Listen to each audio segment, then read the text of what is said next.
샬롬, 말씀 읽어주는 김기웅 목사입니다. 오늘도 기대하는 마음과 사모하는 마음을 가지고 하나님의 말씀 함께 읽겠습니다. 마가복음 10장 32절부터 45절까지의 말씀입니다.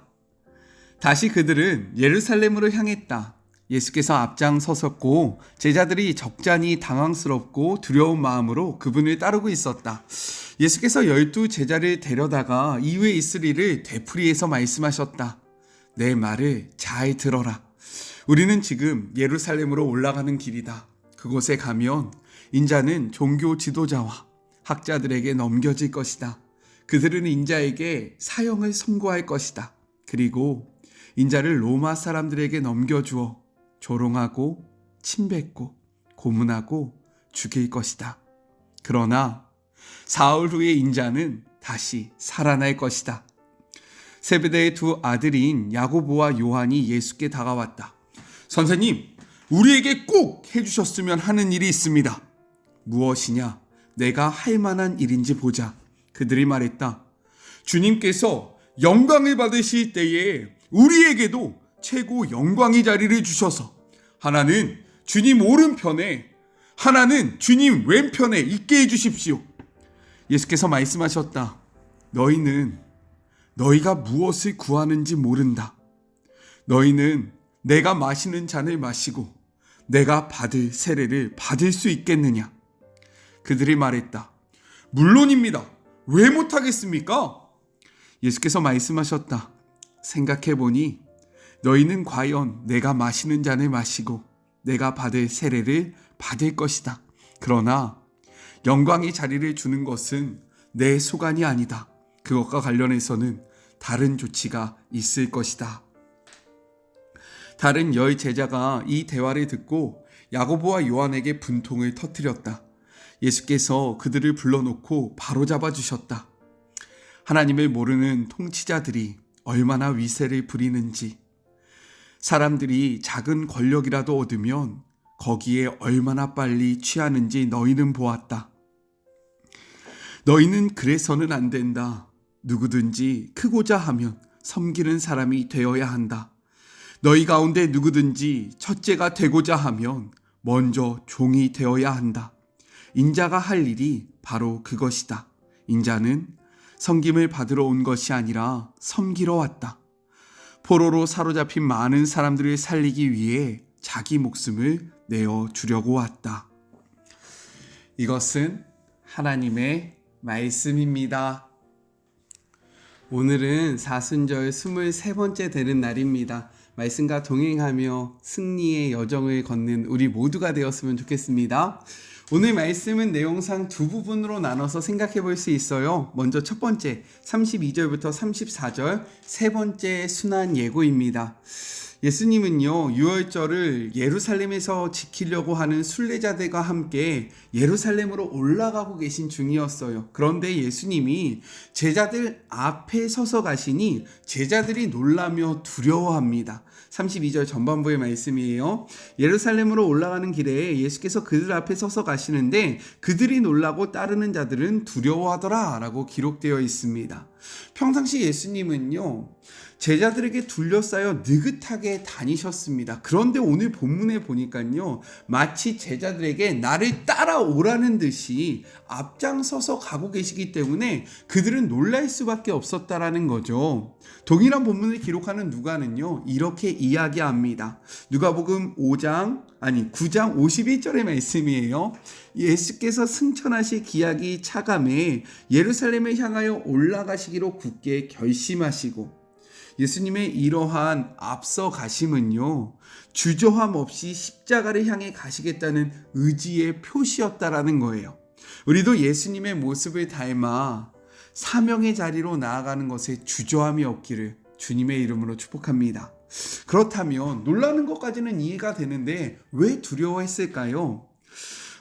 그는 무엇이 왜 그랬냐면 당시 제자들의 메시아 관 때문에 그런 것인데, 당시 제자들은요, 예수님께서 벌써 2번이나 예수님의 그 메시아 관에 대해서 말씀하셨음에도 불구하고 그들은요, 예수님을요, 이스라엘을 정치적으로 구원할 메시아로 생각했다라는 겁니다.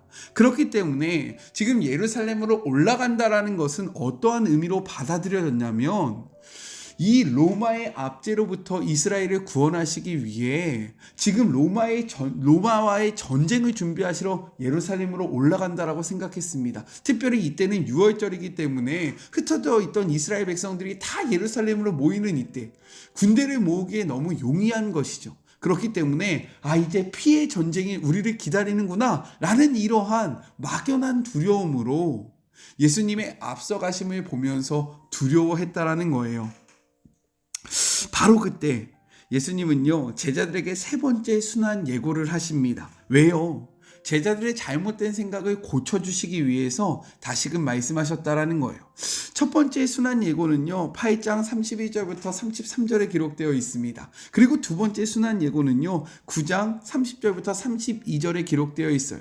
이번이 세 번째인데 이는요 1차와 2차에 비해서 더 자세하게 그리고 단계적으로 설명을 하십니다. 먼저 첫 번째, 대제사장들과 서기관들에게 넘겨질 것이다 라고 말씀하세요. 제가 두 번째 순환 예고에서도 이야기했듯이 이 넘겨짐은요 신적 수도태로서 이 주체가 유대인들이 아니라 하나님이라는 것을 명시하고 있다는 겁니다. 즉 인간의 눈으로 바라볼 때에는 사람들에 의해서 넘어지는 것 같지만 아니라는 거예요. 우리를 죄에서 구원하시기 위해 하나님께서 자신을 그들에게 넘기셨다라고 이야기하고 있는 겁니다. 두 번째는요, 종교 지도자들이 예수님을 죽이기로 결의할 것이다 라고 말씀하시고요. 세 번째는요, 종교 지도자들은 예수님을 이방인들에게 넘겨줄 것이다 라고 이야기합니다. 왜냐하면 유대인들에게는요 사형을 할 수 있는 권한이 없었기 때문에 그 예수님을 죽이기 위해서 이방인들에게 넘길 것이다 라고 이야기하는 거예요. 네 번째, 이방인들의 손에 넘겨진 예수님은요 능욕과 침뱉음과 채찍질을 당할 것이다, 즉 고난당할 것이다 라고 말씀하시고요. 다섯 번째, 이방인들의 손에 죽을 것이다 라고 말씀하십니다. 그러나 이러한 십자가의 사명이 절망적이지 않은 이유는 무엇이냐면 마지막 여섯 번째가 있기 때문인 거예요. 그것이 무엇입니까? 3일 만에 살아날 것이다.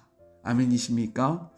예수님은 세 차례 반복적이면서도 구체적으로 이 말씀을 전하시면서요 제자들이 깨닫기를 소망하셨다라는 거예요. 그리고 이 상황이 됐을 때 예수님께서 이미 제자들에게 했던 말씀을 기억하며 그 고난과 이 고통의 시간을 이겨내기를 소망하는 마음으로 자세하고 구체적이고 단계적으로 제자들에게 이 말씀을 선포하셨다라는 겁니다. 오늘도 마찬가지입니다. 예수님은요 신앙의 여정 속에서 일어날 일을 반복적으로 우리에게 말씀하고 계세요. 왜요? 우리가 이 여정 가운데 용기를 잃지 말라, 낙심하지 말라, 좌절하지 말라, 포기하지 말라 라는 그러한 마음으로 우리에게 오늘도 저를 통해서 또 많은 메신저들을 통해서 무엇보다도 하나님의 말씀으로 우리에게 이야기하고 계신다라는 겁니다. 그렇기에 말씀을 가까이 하며 당장의 눈앞에 보이는 그러한 고난으로 신앙의 여정을 포기하지 않기를 주님의 이름으로 축복합니다. 왜요? 우리에겐 여섯 번째 단계가 남아있기 때문인 거예요. 다시 살아날 것이고 영광스러운 하늘나라를 소유하게 될 것입니다. 이것을 바라보며 승리하는 우리 모두가 됩시다. 아셨죠? 둘째, 35절부터 45절 여전히 논쟁 중인 제자들에 대해서 이야기를 하고 있습니다. 예수님은 이렇게 메시아로서의 사명의 길, 즉 고난과 죽음, 영광스러운 부활에 대해서 말씀을 하고 계실 때에 제자들은 누가 크냐라는 이 논쟁을 계속했다라는 거예요. 이번에는 야고보와 요한이 등장합니다. 야고보와 요한은요 베드로와 함께 특별한 일들을 경험했던 자들이에요. 그들은 앞서서 회당장의 딸이 죽었을 때에 그 살아나는 것을 직접 목격했던 그러한 장본인들입니다. 말씀을 볼까요? 5장 37절의 말씀이에요. 베드로와 야고보의 형제 요한 외에 아무도 따라옴을 허락하지 아니하시고 그들을 데리고 죽음의 권세를 이기심을 목격하게 하셨고 바라보게 하셨습니다. 또한 변화산에 오르실 때도 그들만 데리고 가셨다라는 거예요. 9장 2절의 말씀입니다. 엿새 후에 예수께서 베드로와 야고보와 요한을 데리시고 따로 높은 산에 올라가셨으니 그들 앞에서 변형되사, 무엇보다도 예수님께서 특별히 별명을 붙여준 제자도 이 세 사람뿐이었다라는 거죠. 3장 17절의 말씀입니다. 또 세베대의 아들 야고보와 야고보의 형제 요한이니 이 둘에게는 보아네게 곧 우리의 아들이라는 이름을 더하셨다. 이렇게 베드로와 야고보와 요한은요, 예수님에게 특별한 제자들이었다라는 거예요. 마태는요, 이 본문을 이렇게 기록하고 있습니다. 마태복음 20장 20절의 말씀이에요. 그때에 세베대의 아들의 어머니가 그 아들들을 데리고 예수께 나와서 절하며 무엇을 구하니.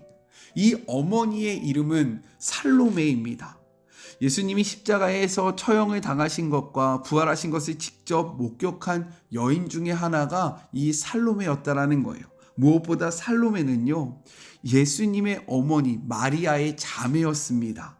요한복음 19장 25절의 말씀이에요. 예수의 십자가 곁에는 그 어머니와 이모와 글로바의 아내 마리아와 막달라 마리아가 섰는지라. 즉 그녀는요, 예수님의 이모이며 아들들인 야고보와 요한은 예수님의 사촌이었다라는 거예요. 가장 가까웠던 그들, 그리고 예수님이 아끼셨던 그들이 그 예수님의 아끼심과 가까움을 이용해서 예수님 앞에 나와서 이야기하고 있는 것입니다. 그 원이 무엇이에요? 37절 여짜오되 주의 영광 중에서 우리를 하나는 주의 우편에 하나는 주의 좌편에 앉게 하여 주옵소서. 이들은 예수님이 머지않아 이 땅에서 메시아의 나라를 세우고 로마의 억압에서 유대를 해방시키는 전쟁을 하실 것이며 그 전쟁에서 반드시 승리할 것임을 확신했어요. 그렇기 때문에 이 땅에서 이루실 그 메시아의 나라에서 가장 높은 자리들을 예수님의 친척이며 예수님이 아끼셨던 우리에게 주는 것이 합당하지 않겠느냐, 우리에게 달라고 청탁을 하고 있는 것입니다. 이들만 그랬을까요? 아니에요. 이러한 생각은 나머지 제자들도 똑같이 갖고 있었던 생각입니다. 41절의 말씀 볼까요? 12 제자가 듣고 야고보와 요한에 대하여 화가 나거늘. 그들이 왜 화가 났겠습니까? 동일한 생각을 갖고 있는데 나도 한 자리 하고 싶은데 그들이 친척이라는 이유로, 예수님이 아끼신다는 이유로 먼저 가서 이러한 자리를 요구하니까 분이 났던 겁니다. 화가 났던 거예요. 셈이 났던 겁니다. 이들은 예수님의 3번의 순환 예고는 듣지 않았어요. 귀를 막은 겁니다. 예수님이 죽음을 이야기하든 고난을 얘기하든 부활을 얘기하든 그것은 별로 중요하지 않았어요. 왜요? 자신들의 욕망에 사로잡혔기 때문에, 자신들이 생각했던 그 나라가 있었기 때문에 예수님의 말씀은 들리지 않았던 것입니다. 우리는 지금 이 모든 것을 알고 지금 성경을 읽고 있잖아요. 이들을 바라볼 때 어떠한 마음이 드십니까? 예수님이 이들을 바라볼 때 어떠한 마음이 드셨을 것 같아요? 그러니까 예수님이 말씀하시잖아요. 무엇이라고 이야기합니까? 38절에 내가 마시는 잔을 너희가 마실 수 있으며 내가 받는 세례를 너희가 받을 수 있겠느냐? 답답하셔서 말씀하시는 거예요. 잔은요, 하나님이 미리 준비하신 사람의 운명을 상징합니다. 그리고 세례는요, 죽음을 의미하고 있다라는 거예요. 너희가 지금 나의 길을 갈 수 있다라고 생각하냐? 라고 묻고 계시는 거죠. 그러면서 예수님은요, 다시금 이렇게 말씀하십니다. 다시 생각해 보니까 너희가 과연 내 잔을 마시며 내가 받는 세례를 받을 것이다 라고 이야기하십니다. 유대인들에게 같은 잔을 마시는 것은요, 삶과 운명을 함께 나눈다는 뜻이었다라는 거예요. 이 예언의 말씀처럼 그들은 훗날 어떻게 됐냐면 예수님이 받으신 세례를 받은 야고보는 교회의 첫 번째 순교자가 됩니다. 그리고요, 요한은 바모섬에 귀향을 가게 되었다라는 거예요. 하지만 예수님은 말씀하시죠. 예수님 좌우에 있는 가장 영광스러운 자리에 누가 앉을 것인지는 내가 정하는 것이 아니라 하나님께서 정하는 것이다 라고 이야기를 하십니다. 이 말씀을 하시는 예수님의 심정이 어떻다라고 생각되어지십니까? 그 제자들을 봤을 때, 쟤네 진짜 너무하네 라는 생각이 들지 않으세요? 저는 그러한 생각이 들어요. 어떻게 예수님과 가까이 했으면서, 예수님과 3년이라는 시간을 함께 했으면서, 예수님이 세 번째 죽음에 대해서 이야기하고 계시는 바로 이 순간에 자신들의 지위와 그리고 친인척이라는 혈연을 붙잡고 예수님 앞에 나와서 어떻게 이러한 얘기를 할 수 있는가 라는 답답함이 치밀어 오릅니다. 그런데 제가 더 속상한 이유는 무엇이냐면 야고보와 요한 그리고 나머지 열 제자들의 모습, 예수님 앞에 서 있는 모습이요, 저의 모습과 너무나도 똑같다라는 겁니다. 말씀을 알고 있고 말씀을 전하고 있고 말씀을 가까이 하는 제가요, 그들과 별반 다르지 않다라는 것을 깨닫게 되었다라는 거예요. 그래서 너무 부끄럽고 너무 화가 납니다. 간절히 소망하는 것은 우리가 그렇게 살지 않았으면 좋겠습니다. 우리 그렇게 살지 않도록 노력해 봅시다. 아셨죠? 이때 예수님은 제자들의 잘못된 생각을 고쳐주시기 위해서 마지막으로 이렇게 이야기하세요. 45절의 말씀입니다. 인자가 온 것은 섬김을 받으려 함이 아니라 도리어 섬기려 하고 자기 목숨을 많은 사람의 대속물로 주려 함이라. 이렇게 말씀하셨던 예수님은요, 그 말씀대로 살아가십니다. 이렇듯 예수님은요, 제자들의 잘못된 생각을 말씀으로써 고쳐주셨는데 단지 말로만 한 것이 아니라 그 말씀을 살아내심으로써 제자들의 잘못된 생각을 수정시켜 주셨다라는 거예요. 이 말씀 앞에 우리들이 제자들과 같이 세상의 욕망에 사로잡혀 예수님의 말씀을 듣지 않았던, 그리고 지금 듣지 않고 있는 우리의 모습을 회개하기를 소망합니다. 또한 삶을 변화시키는 것은요, 말에 있는 것이 아니라 우리가 뱉은 말을 살아내는 힘에 있다라는 거예요. 우리가 누군가를 변화시키려고 할 때에 말로써 이야기하는 것이 아니라 우리의 말이 우리의 삶이 되고 우리의 삶이 우리의 말이 되기를 간절히 소망해 봅니다. 더욱이 특별히 간절히 소망하는 것은 우리가 야고보와 요한을 정죄할 것이 아니라 저의 삶에, 그리고 이 영상을 보는 주의 자녀들의 삶에 그러한 모습이 없는지를 돌아보고 이러한 모습에서 돌이키는 우리 모두가 되었으면 좋겠습니다. 우리 같이 기도할까요? 사랑과 은혜가 충만하신 하나님 아버지,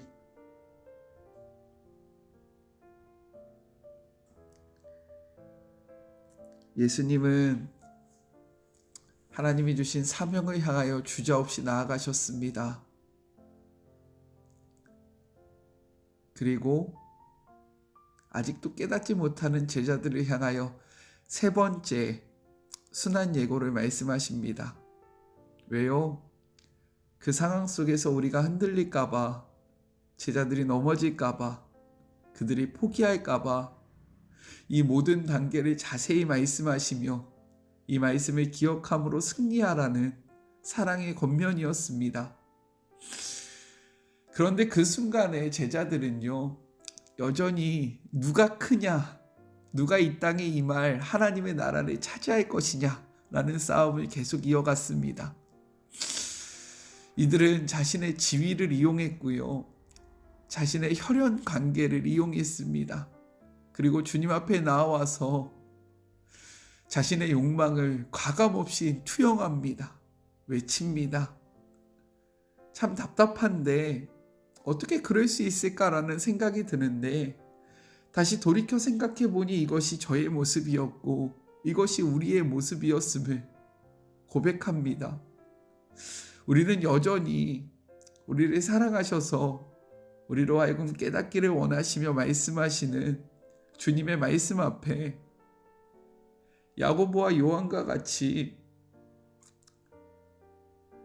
내가 영광의 자리를 원한다, 그 영광의 나라에서 나는 주의 우편에, 나의 형제는 주의 좌편에 세워달라고 이야기하고 있지는 않은지, 이 모습을 바라보는 예수님의 마음은 어떠하실지 우리가 이 말씀을 빗대어 다시 한번 생각해 보게 하여 주시옵소서. 예수님은 제자들의 잘못된 생각을 수정하시기 위해서 말씀으로만 이야기하신 것이 아니라 그 말씀을 살아내셨습니다. 우리도 말씀을 살아내는 자들이 되기를 소망합니다. 말만 그럴싸하게 하는 자들이 되지 않게 하시고 우리의 삶 속에 말씀을 살아내는 그러한 모습이 드러나게 하여 주시옵소서.